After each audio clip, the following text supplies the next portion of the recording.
ഇന്ന് നമുക്കേ ഈസിയസ്റ്റ് വേയിൽ ഒരു ചിക്കൻ റോസ്റ്റ് ഉണ്ടാക്കിയെടുത്താലോ? അതും ഒരു പാത്രത്തിൽ.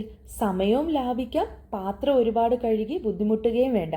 നമ്മുടെ വയറും നിറയും, അതുപോലെ തന്നെ നമ്മുടെ മനസ്സും നിറയും.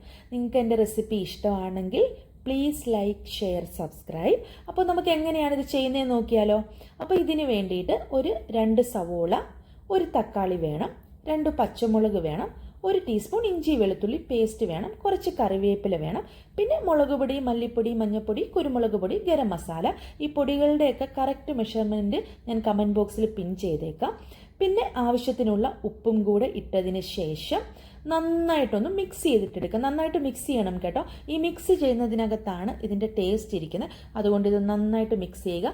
പിന്നെ ഇതിലേക്ക് ചിക്കൻ ഇട്ട് കൊടുക്കുക. ഞാൻ ബോൺലെസ് ചിക്കനാണ് ഇട്ട് കൊടുത്തത്. നിങ്ങൾക്ക് എല്ലോട് കൂടിയ ചിക്കനും ഇട്ട് കൊടുക്കാവുന്നതാണ്.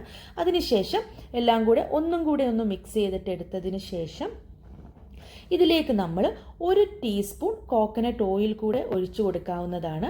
ഞാൻ ഓയിലൊക്കെ ഇവിടെ വളരെ കുറച്ചാണ് യൂസ് ചെയ്യുന്നത്, അതുകൊണ്ട് ഒരു ഹെൽത്തി ചിക്കൻ റോസ്റ്റ് ആണ് കേട്ടോ. എന്നിട്ട് ഒരു 5-10 മിനിറ്റ്സ് റെസ്റ്റ് ചെയ്തതിന് ശേഷം ഇതിനെ ലോ കുക്ക് ചെയ്തിട്ടെടുക്കുക. ലോ ഫ്ലെയിമിലിട്ട് കുക്ക് ചെയ്യുക. നിങ്ങൾക്ക് കുറച്ച് ഗ്രേവിയോടുകൂടെയും ചെയ്യാം, അല്ലെങ്കിൽ ഇതുപോലെ റോസ്റ്റായിട്ടും ചെയ്യാം. ഫൈനലി ഇതിലേക്ക് കുറച്ച് കുരുമുളക് പൊടിയും കുറച്ച് കറിവേപ്പിലയും 1 ടീസ്പൂൺ ഓയിലും കൂടെ ഇട്ട് കൊടുക്കുക. ഇത്രയേ ഉള്ളൂ കേട്ടോ. ഭയങ്കര സിമ്പിളാണ്. നമുക്ക് വളരെ പെട്ടെന്ന് ഉണ്ടാക്കിയെടുക്കാൻ പറ്റും. മടി പിടിച്ചിരിക്കുന്ന സമയങ്ങളിൽ ഉണ്ടാക്കാൻ പറ്റിയൊരു റെസിപ്പിയാണ്. ഇത്രയേ ഉള്ളൂ, വളരെ സിമ്പിൾ.